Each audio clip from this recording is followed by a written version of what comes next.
Hey, thanks for joining me on the channel. I'm going to get back on this 1955 Ford. Today I'm going to do the motor mounts. So hang on a second, let me get this engine back up out of here because it's only in the mock-up stage.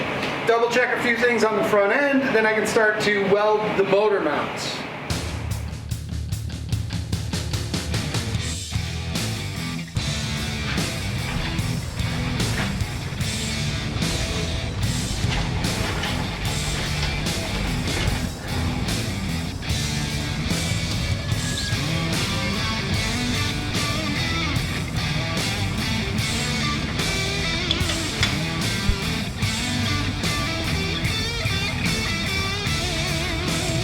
Okay, well, get ready. You want to be on camera. This is your screen test. I'd like to introduce you to a couple of my friends. They live nearby and they're crazy car guys, just like the rest of us. And they might end up showing up to give me a hand every now and then. That is if I have enough beer and bribery. So this right here is my buddy Phil. How we doing? And over here, stand up, Gordon. This is Gordon. Turn around, face camera, say hello to the people. You have been officially introduced to the fans of Grenade Motorsports. We're brothers, we're 10 years apart, we're not twins. Don't get too excited. You look exactly the same. I'm way better looking. Yeah, right. Don't push your luck. And I'm taller. Yeah. Which one's faster? I'm way faster. Oh, I'm way smarter. And speed or... Everything I own is faster than you drive. Everything. Alright, well I gotta get back to spray painting. I just want to introduce you to these guys. They're gonna be dropping in from time to time to give me a hand, so let's get after it. One of the questions I keep getting is, since I widened or lengthened this cross member, how I was gonna prevent crazy bump steer, because you can't just stretch a rack to meet it. Well, the theory on this one is if you put longer tie rods on each end, it will in fact work, but that's not how I'm gonna do it, because you can reduce bump steer by lengthening the rack body, by unscrewing these out of here and lengthening the body here with these special adapters, and then you split the difference with tie rod ends that are a little longer. But instead of just going 4 or 5 inches long on each one, you're gonna end up with just these little adapters here. So I'm able to do that. But first, I need to figure out exactly what the difference between here and here, what this measurement is, and then what this measurement is. Because if you look, these aren't centered in the middle. They're favoring the steering column side. So I'm gonna make whatever this is, whatever the difference of this is, I'm gonna make this match that. You follow? Like, let's say this diameter is 1.5 inches greater than that one. So I'm gonna end up moving these 3/4 of an inch, 3/4 of an inch, and then getting them to work with the body extensions. So they're gonna be the same offset as they were, but now with a longer body, if that makes sense. To illustrate what I'm talking about, these are your pickup points, right? Normally, this rack would go right there, and this will work with a standard tie rod end, right? But this, as you can see, is like, interestingly enough, this is wrong this much. So rather than just trying to make it up on one end, you'll affect the steering geometry, and it'll screw Ackerman to pieces. So the way that I'm gonna do this is, I'm gonna first take a base measurement. I'm gonna move them both. Both mounts are gonna move, but they need to be the same amount of offset that they are now. So this one is roughly from center to center, 2.5 inches. This one, center to center, we're gonna call it 4 because this is slotted. Make a note, 2.5. Call this one 4. So 1.5 inches difference. So what I need to do is move both of these, cut them off, put this one in the center, but not quite. It's going to be 1.5 inches closer to that side, and that won't affect the travel or geometry of this rack. And then obviously I'll make up the difference by spacering the body, unthreading this, and using a tie rod end that is the same on both ends. I got these cut off, cleaned up, and they're going to be mounted right on the front. And rather than just centering these at their 15 3/4 rack mount hole distance, if you remember, there's an 1.5 inch favor to the steering column side. This enables the geometry to remain the same as it was with the rack in a standard position, because these arms travel specifically with this 1.5 inch favoring distance in mind.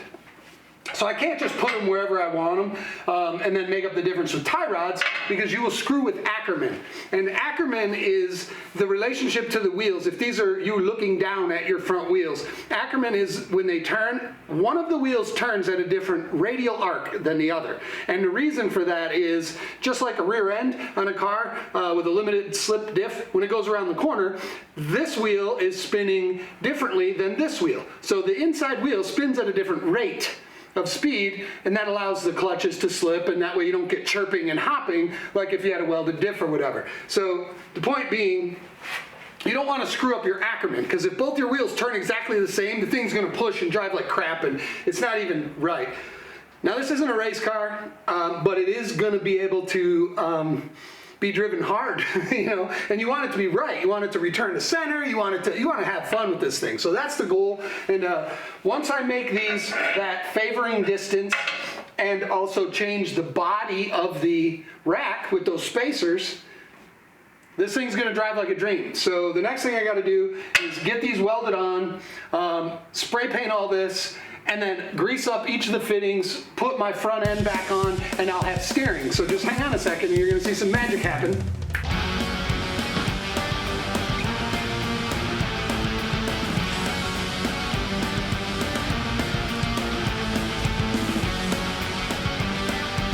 I have the steering rack mocked into place, and as I said before, we've got to change the pivot points right here. To better illustrate what I was talking about, you see here the difference between the tie rod end and the rack rod. What I moved the entire rack over when I widened it, that allows for a 2-inch spacer on this side. And over here, we're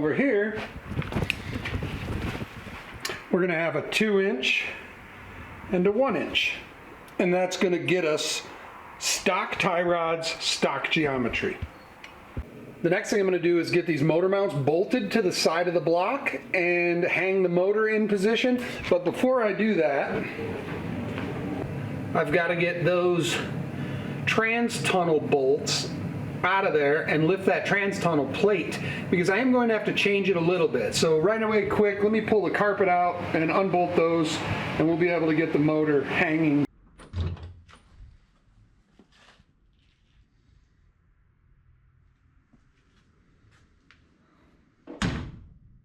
New motor mounts are in there, both sides. Looks like I have enough clearance. I'm going to roll this in and start to fab up the perches that hold the motor. I got the trans tunnel off. Well, there's like a cover for the trans tunnel. That's removed. And once I get this shoved in there, hopefully it'll clear the control arms. Should. I should be able to get it in, position it the way I want it, and get those ears welded on. I can start lowering it down, fishing it in. That's just a piece of plastic. It's a clip, and we're not using on this. Go about right there. After a bunch of messing around, lifting and shimmying and moving, that is exactly where I want that engine. I got it as far back and as far down as I can get it, which makes it have a lower center of gravity and ultimately handle better. I did have to trim a little bit of the trans tunnel cover, but that's no problem. We can make that right. But that's exactly where I want it. So tomorrow we can get these in there, and that will hold the weight of the motor, and I can pull all the lifting assemblies out. And this vehicle will be rolling with a motor in it, and then I'll just measure up the drive shaft, wait for the wiring, do some fuel, and we're one step closer. So let's get these motor mounts put on and push this thing outside and clean up a little.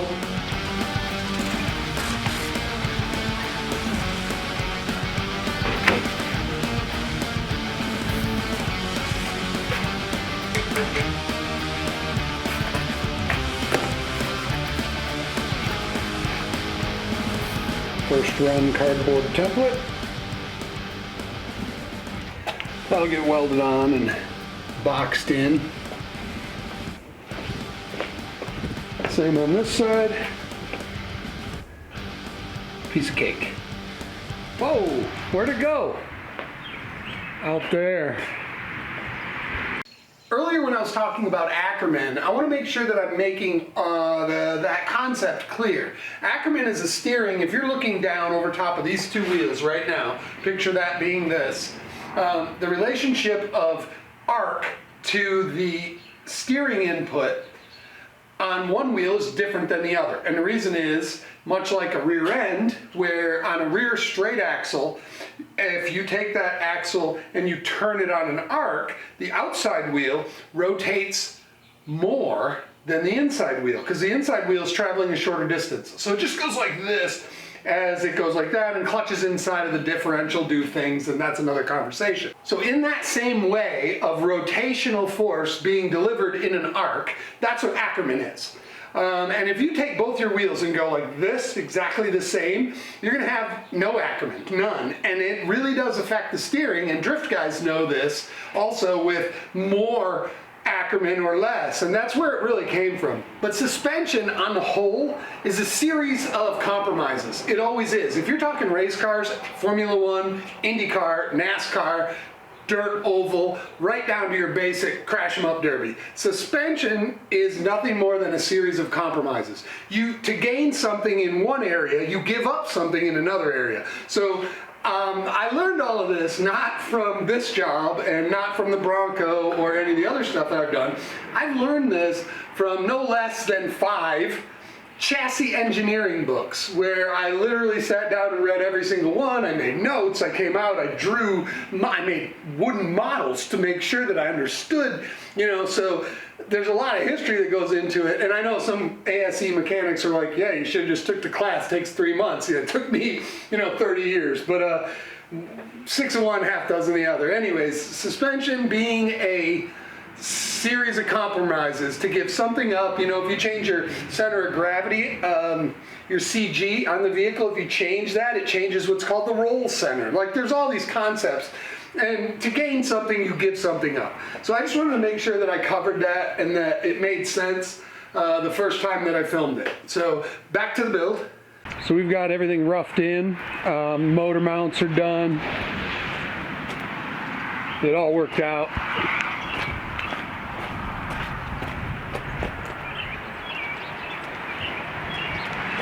It doesn't have any kind of alignment, and I still have to do the steering assemblies when I get the right mounts.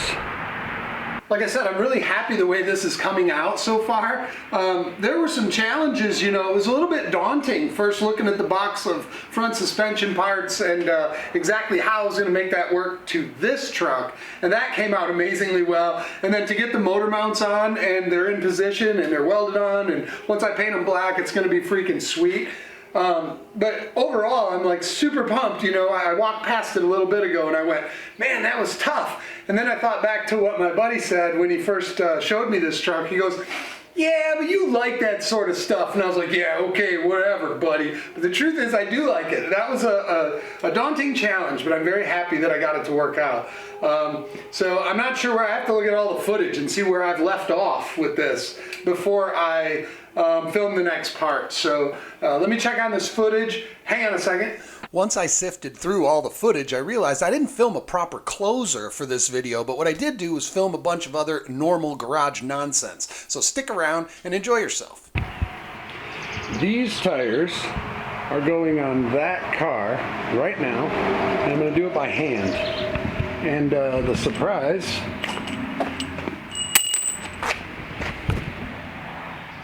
that's how we're going to do it. Now when I say by hand, what I actually mean is with a little mechanical advantage. This particular contraption is a Harbor Freight tire changer with the motorcycle wheel adapter. So a motorcycle wheel is pretty simple. You just rotate these, it pulls the clamps out, you lay a rim down, you slide a bar through it, you pop the bead, and then you stick the bar in and you can pry the tire off. We don't need this right now. I'm not even sure if they sell those anymore because I was looking around on Harbor Freight's website and they didn't have that. Maybe I missed it, but whatever. That's from like 2007. So it's been around, same as this. Basically you bolt it to the floor, lay your car rim on here, and pry it off.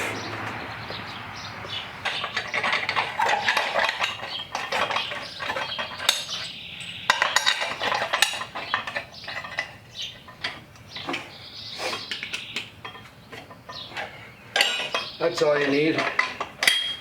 This is the bead breaker. I get the car tires off and then I'll bring them over and show you how I do it. But you know, if this was a good YouTube channel, we'd have a real tire machine and a lift, but this is not that.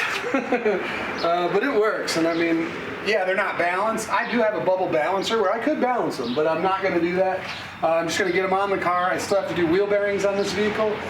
Once the wheel bearings are done and the tires are on the rims and the car rolls, I'll run it up to a alignment shop and have them balance the tires and align it. It'll be good to go for another 5 years.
Just like a big bicycle tire.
to do is that 3 more times.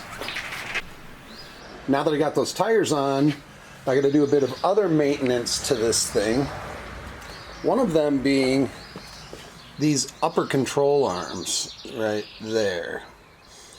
They are from the factory non-adjustable, and the rear of the car has too much camber. So what you do is you buy these, which are adjustable, so that you can take that wheel and lean it in or out. If you look at all these 07 to 13, I think, Honda CRVs, they all look like that. Look at the back wheels. Next time you see a CRV on the road, they're tilted in like this on almost all of them, because from the factory, when that starts to wear, the camber goes out on them, and this will prevent that. Actually, rectify it. But since I'm in there and I've already done new brakes, I'm going to do these, which are wheel bearings. I'm going to change both. So you kind of got to pull the whole hub off. But now's the time to do it, because this car only has like 200 on it. And in this day and age, 200,000 is nothing. I've seen these Hondas with 450 on them. So that's what I'm doing right now. I'll give you a few views on it as I go along, but let's get this wrapped up because I need to take this car somewhere. I gotta go look at a Jeep. Alright. So I got this. Let me tell you, getting that bolt right there out was tough. But I got it, and I have the camber where I think I want it. And I can always lay under the car and adjust this later, but yeah, so now I got to get the hub out.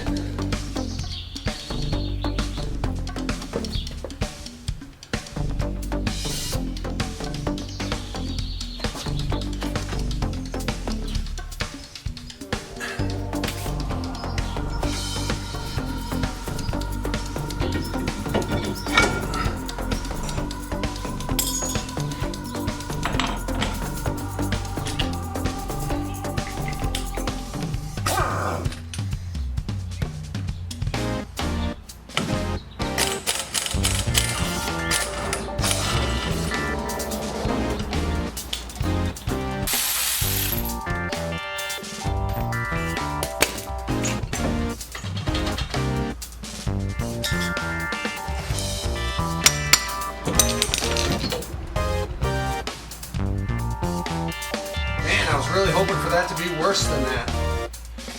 These are not bad. Oh well.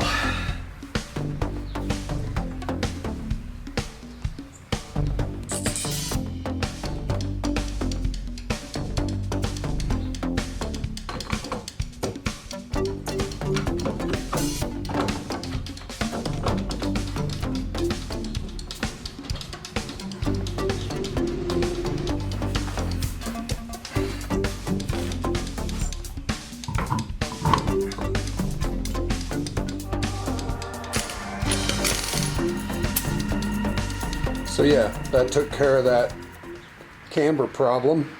I put about 2.5 degrees on it, which kind of flattened it out, but also the new control arm sort of helped with that.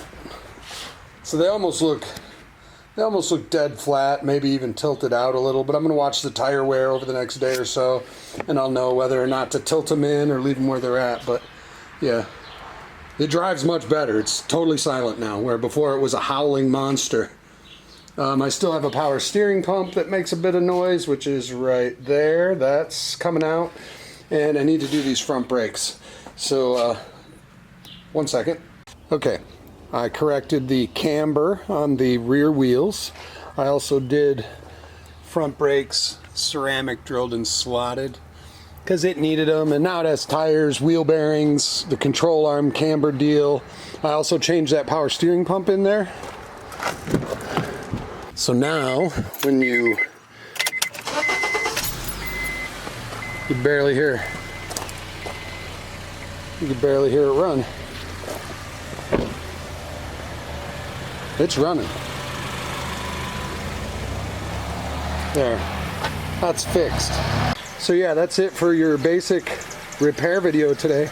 So that's where we're going to have to leave it for this episode. Come on back and double check on the Bronco build because there's a lot going on with that one. So hang on a second. Thanks. I'll see you soon.